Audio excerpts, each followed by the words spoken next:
Okay, this is Tom on X. Judicial Watch has posted breaking Trump confirmed mass deportations. Had a 4-minute video. Let's see what they have to say.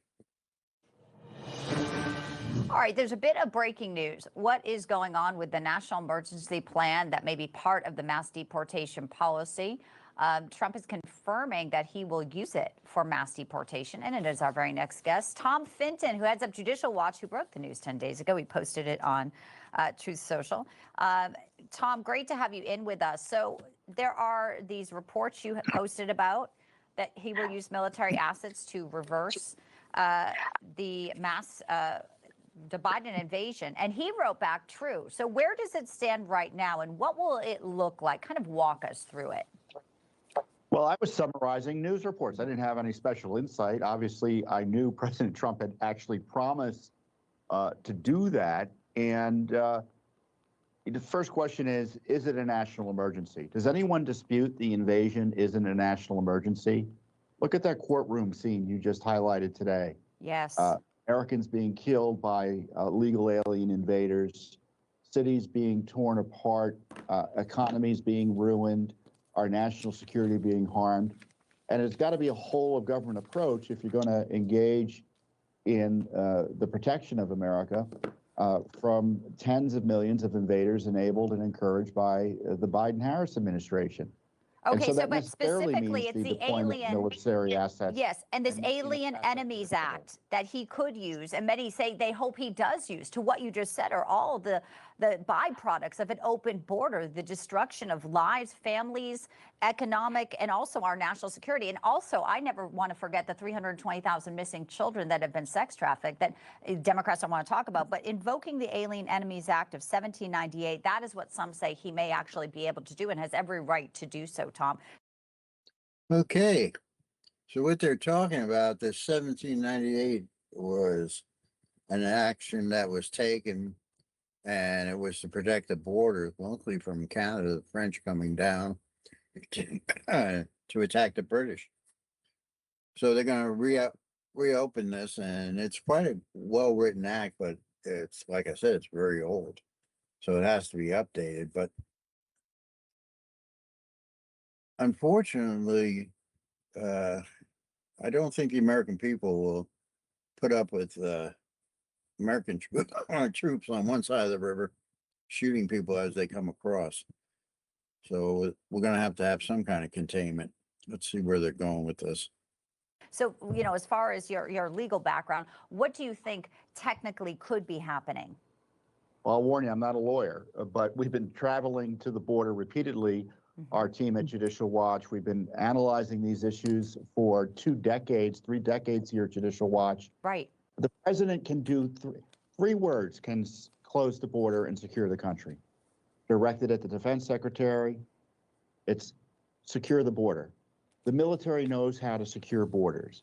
And certainly there are lots of military assets within the United States in terms of space, support personnel, and actual personnel to go and provide support for federal authorities in making sure that those who traveled here and are present illegally are returned home.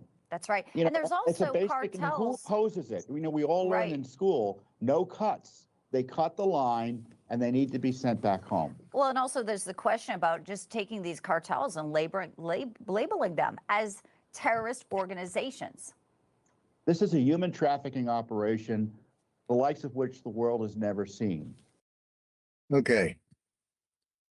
This is similar to what Vietnam did. And they won simply because they didn't fight a conventional war.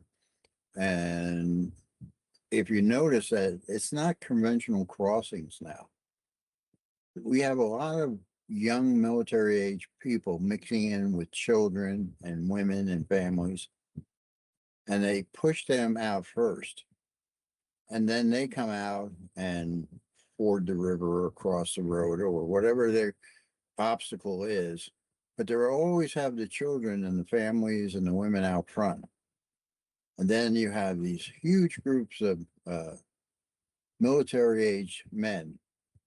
And to me anyway, after observing a lot of these videos and recordings, it looks to me like a well-planned movement. If you don't have a lot of weapons and you don't have a lot of fighters, then you get the populace together. Yeah, and you hide among them and you advance. So let's keep looking. The cartels benefit from it. Governments are involved in it. Of course, there's a national security. There's a national security part of this issue that needs to be addressed by our military. And the idea that you would keep those assets to the side when we have 10 to 15 million foreigners present here illegally in the United States from countries like China, Venezuela, Cuba, you Well, name we it. also know, Every country that we're concerned Christopher about Wray, now, the security head wise, of the has people FBI. here unchecked. Yeah, and the FBI, the head of FBI, Christopher Wray, probably outgoing very soon, has said that Hezbollah has capabilities in here. So to everything you said, yes, in national security, a huge issue there, and it was done by design, many believe. Well, it's obviously starting. People are getting the word. And we see here from this short 4-minute video that basically nobody knows what the hell they're talking about. This was two people just talking over the top of each other. Tom Nowetner, I'm out on X.